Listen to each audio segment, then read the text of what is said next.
Hi friends, అందరికీ నమస్కారం. ఇప్పుడే అందిన వార్త. రెస్టారెంట్ ధ్వంసం చేసిన హీరో మోహన్ బాబు బౌన్సర్స్. అసలు ఏం జరిగిందన్న పూర్తి వివరాలు తెలుసుకునే ముందు వీడియోనైతే పూర్తిగా చూడండి. అప్పుడే మీకు పూర్తిగా అర్థమవుతుంది. అదే విధంగా చాలా మంది సబ్స్క్రైబ్ చేసుకోకుండా వీడియోని చూస్తున్నారు. దయచేసి సబ్స్క్రైబ్ చేసుకోండి.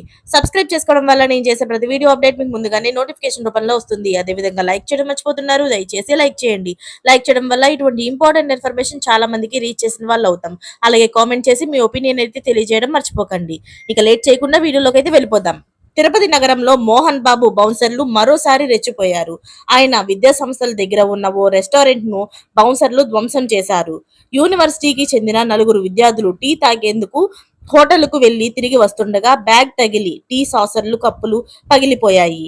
అయితే డబ్బులు చెల్లిస్తున్న విద్యార్థులను రెస్టారెంట్ సిబ్బంది దుర్భాషలాడారు. ఈ విషయం తెలుసుకున్న మోహన్ బాబు విద్యా సంస్థకు చెందిన బౌన్సర్లు రెస్టారెంట్ కు వెళ్లి యాజమాన్యంతో గొడవపడి అద్దాలు, ఫర్నిచరు ధ్వంసం చేశారు. ఈ ఘటనపై హోటల్ నిర్వాహకులు తీవ్ర అసంతృప్తిని వ్యక్తం చేశారు.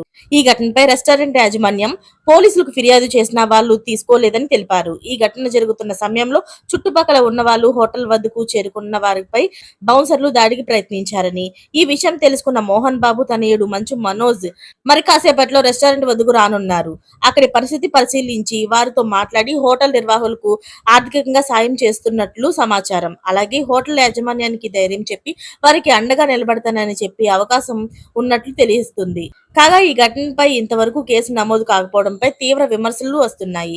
అయితే ఫ్రెండ్స్, మంచు మనోజ్ నిజంగానే డబ్బులు ఇచ్చి వాళ్ళకి సెటిల్ చేస్తారంటారా? అయినా సెటిల్ చేసినా అతను చేసింది రైట్ అంటారా, రాంగ్ అంటారా? మీ ఉద్దేశాన్ని కామెంట్ రూపంలో తెలియజేసేయండి. Thanks for watching friends.